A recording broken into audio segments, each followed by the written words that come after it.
Hi, I'm Greg, and you don't know who I am, but here's an icebreaker. Any of y'all like the Beatles? Great band, huh? Absolutely nothing crazy going on behind the scenes here. Just some bumpin' British boys.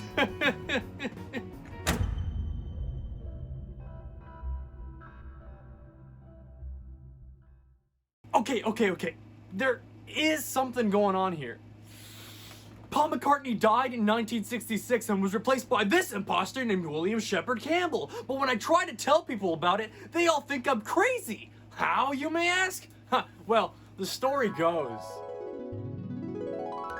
In the 60s, there was a craze called Beatlemania where everyone and their grandma was going crazy over the band. So, their then manager, Brian Epstein, had the broad idea of searching for body doubles in case something ever happened to his precious boys. Why? So that mass suicide and hysteria didn't occur between young Beatle fans that didn't know any better. Strange, but sure. He held a Beatle double audition disguised as a look-alike contest in order to keep the band going regardless of if one of them gets hurt. Now, it's worth mentioning that some people say the competition was held quickly after Paul supposedly died, but others say it was held before his death. But how would they hold it after he died? I mean, they have images that were taken literally 2 days after one of his supposed death dates. They don't have spark notes for this, do they? So people don't really agree on a specific story. Mostly because none of you participated in the contest to know when it took place. One fateful night, Paul got into a heated argument in the studio and angrily began to drive home from Abbey Road. But he wouldn't come home that night. He wrecked the car and was killed almost instantly. In the early hours of the next morning, someone came across the side of a wrecked car. And amongst the carnage was the body of none other than Paul McCartney, officially pronounced dead. Upon the discovery of Paul's death, a funeral was held in secret, and this is where people's beliefs start to differ. Some people say that the government helped keep it a secret, which, first of all, why? And others say that they were simply bribed. And if this story is true, that's a lot of money you're wasting by having people pretend someone's alive. Like, I mean, I'm no businessman, but you have to pay people like at least $5,000 a month, maybe? And I feel like obscure family members would have to know too, because at family reunions, you can't just go, "Oh, hey, cousin Peggy, where's Aunt Clara?" Buddy, you're so funny. Oh, that's Clara. Yeah, that's me, the funny man Paul McCartney. She loves you, yeah. So yeah, because of this theory does begin to lose some credibility. Like seriously, what about the cleanup crew? You can't just let them see Paul McCartney's dead body without them saying, Now what in tarnation happened there? The Beatles masked the death of Paul by having an American session musician by the name of William Shepard Campbell, nicknamed Billy Shears, step in, having him learn left-handed guitar and bass. And with a little help from a plastic surgeon, which is another person financially compensated, he would pretend to be Paul for literally the rest of eternity. The surviving Beatles felt terrible about them lying to everyone and dishonoring their dear friend and fellow Beatle. So they'd go on to hide clues of Paul's death within their songs. On Sgt. Pepper's, the cover art appears to be a funeral ceremony with a bass guitar, which was what Paul played, arranged out of flowers. In the lyric sheet, Paul's back is the only one turned, and George is distinctly pointing to Wednesday morning at 5 o'clock, which could be when Paul died. If you hold a mirror up to the artwork, it says 119 he died, which people believe could either stand for September 11th or November 9th. Strangely, November 9th, 1966 actually did fall on a Wednesday. Not September 11th though. In the White Album, they had lots of clues, such as John straight up saying, "Here's another clue for you all, the walrus was Paul." Personally though, it feels more like he's just trying to confuse people. I mean, the song is literally called Glass Onion. Now what do onions famously have? Layers, but if it's made out of glass, those layers don't really matter. If you play the scariest Beatles song, Revolution 9, backwards, John says, "Honey on Deadman." Honey on Deadman. Whoa, hold on there, cowboy. I have no idea what that means, but he said dead man, so that means Paul's dead. Paul also is the only one to have a black flower here and is the only person barefoot in Abbey Road. But I get why. If this was my iconic cover, there's no way you're wearing those tacky ass sandals. The cover art is said to be a funeral procession, with John being the angel, Ringo being the priest, Paul being the corpse, which is why he was barefoot, and George being the gravedigger. Yeah, because this cover just screams funeral. Also, the license plate in the back says 28 if, meaning Paul would have been 28 if he was alive. But Abbey Road was released when he was 27, so it actually means Paul would be 28 if he was alive next year. The proof's right there, sheeple. There are a lot more, but they're all just a straw clutching. None of these are truly undeniable clues. But there is tangible evidence in the form of facial comparisons. Why don't we go searching for clues so I can prove to y'all my theory? Who clean as we done found ourselves a gold mine? Alright, this video should be good. One about his shoes.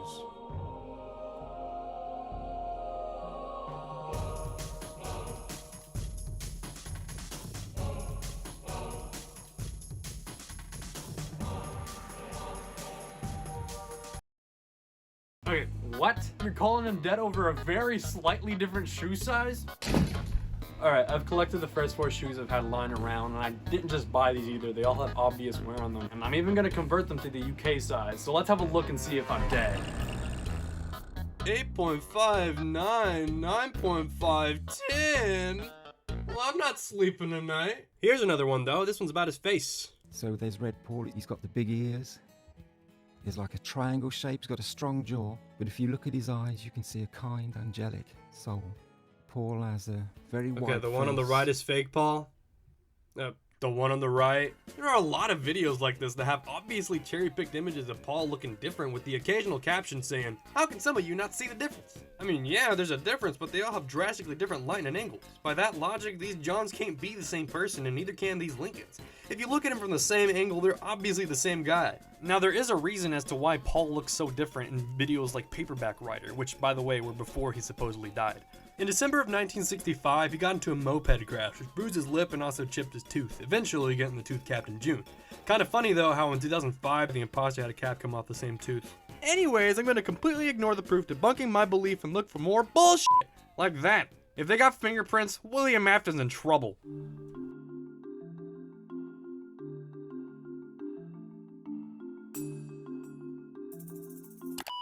This video is pretty much all text, so I gotta spare you the details here. When Paul was a teenager, he and former drummer Pete Best got arrested in Germany on suspicions of arson. His fingerprints were taken, and then he was released. 20 years later, he was arrested in Japan for having weed. The uploader is saying that the Japanese, for whatever reason, already had his German fingerprints, but they didn't match the ones they took. So they were now wondering, who the hell is this? Despite the claim that they didn't believe that this is Paul, they let him go after just a week. Meanwhile, the punishment for having weed in Japan is 5 years. If they didn't think this was Paul, why did they let him go? We're not in Liverpool anymore, Toto. This never happened. There's no trustworthy source that says this happened. The only people saying this happened are other Paul is dead believers. So it turns out they have a lot of very believable evidence that I'm gonna have to go through the trouble of sifting through, so... Lightning round. Fall is taller. Well, firstly, didn't one of y'all just complain about how he wears different shoe sizes? Other groups have inconsistent heights. You excuse them, but not the one who started wearing clown shoes? Wait till they find out about camera angles. Different eye colors. Well, that's just a thing.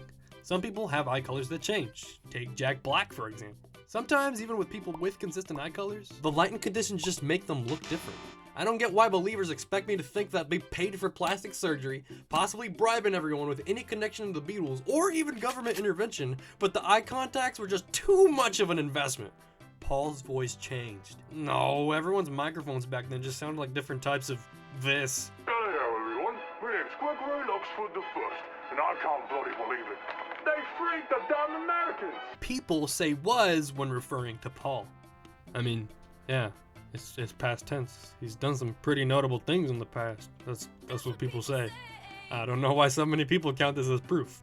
This wouldn't even make sense if it was real Paul, and I've never heard anyone mispronounce is as was and not correct themselves later.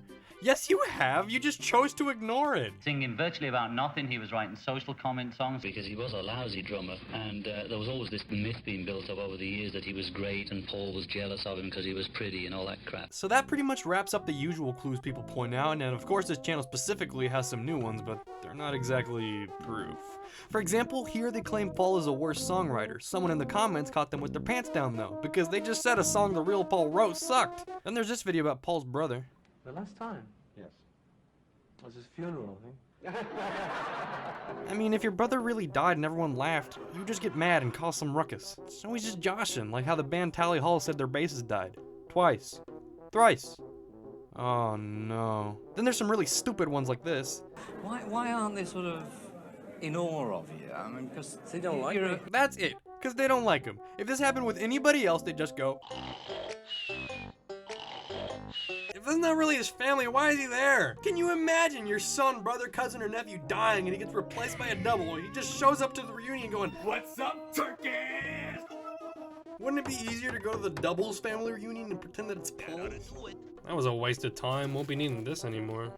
So it's pretty obvious that Paul is still with us and none of this evidence really has any weight to it. Really, most of the clues in actual Beatles material are obviously just coincidences. Like this photo of Paul where he looks like he's in a coffin, but this came out months before he supposedly died. You shouldn't just instantly consider yourself a genius for getting the word fall in Word Hunt twice. You gotta look into it more. Would you care if it happened with anybody else? Really, the most compelling evidence is that he looks kinda different sometimes, but people aren't a static object. They move around, they age. Here's an example. What happens when a razor meets my face? But there is one more piece of evidence, potentially the most conclusive of them all. Paul's handedness. Paul McCartney was left-handed. Only 8% of the world is left-handed, so it's very likely that Billy Shears was right-handed but trained to use his left when playing the bass. So many people have come to point out inconsistencies with his quote-unquote left-handedness.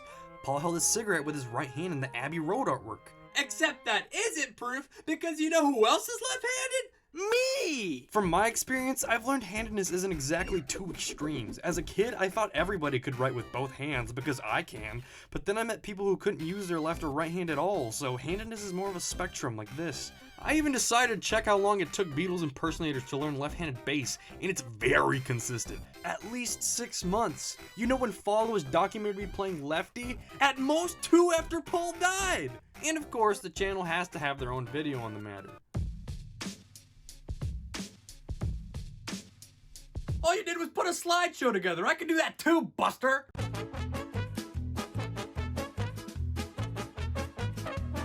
No, but that's just the other Beatles. You got nothing on the real Paul.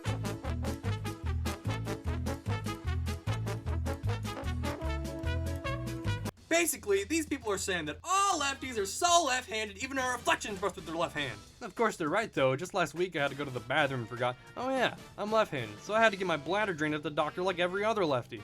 Point being, left-handed people have to do things right-handed all the time. Why would we do this when we can just do that? They're saying it's more likely for an imposter to have become left-handed instead of a left-handed person succumbing to white supremacy?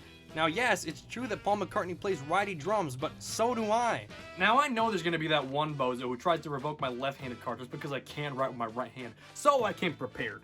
Barack Obama is left-handed. I'm gonna give him a call so he can show me what he does with his right hand. He's here.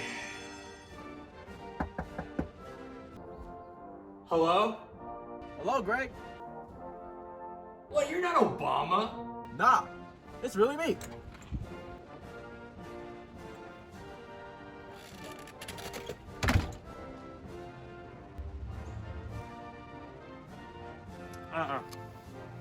Prove it. Whoa, a glizzy?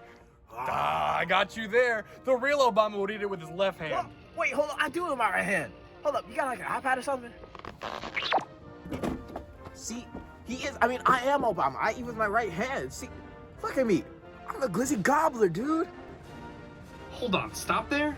Obama, you know Paul McCartney? Of course I do. He's one funny dude. Really? You gotta let me meet that big Paul McCartney. It'll be my honor, sir. What a guy. Man, that ox might work out good on eBay. Oh my god. I'm really gonna meet him. I better finish talking about him. Obama out there demonstrated a prime example of cross-dominance, which is not the same thing as being ambidextrous. Cross-dominance means you do some things with your left and others with your right. Ambidextrous just means you're capable of doing everything with the same proficiency on both hands, meaning Paul would have cross-dominant qualities. And that's not even uncommon in musicians either. Kurt Cobain played lefty guitar but righty drums. He even wrote with his right hand just like Jimi Hendrix, who played lefty and wrote righty. Zubin from Tally Hall plays righty bass but lefty drums and holds an umbrella left-handed. Wait, maybe he really is dead. And Tiny Tim, weirdly enough, plays righty guitar but lefty ukulele, and so do I!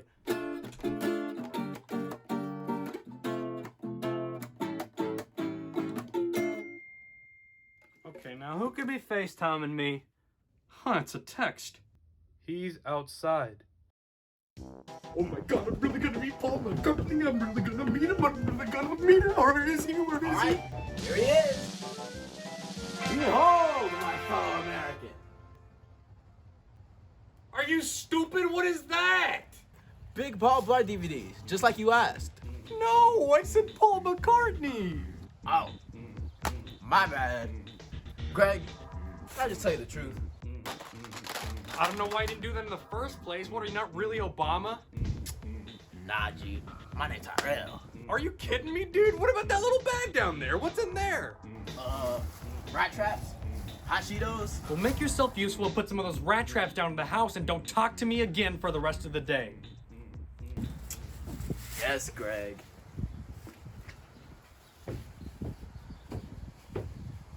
What a tease. As I was saying, the hoops people jump through just so their belief is correct are insane. They think Billy Shears is smart enough to learn left-handed bass in a fraction of the amount of time it normally takes, but not smart enough to learn left-handed drums in 50 years? Things like this is what made me stop believing this conspiracy many moons ago. And yes, you heard that correctly, I used to believe this theory. Now, I eventually came to terms with the fact I'm not a genius for believing crap I read online, but no amount of common sense will ever change the fact that conspiracy nuts will always be conspiracy nuts.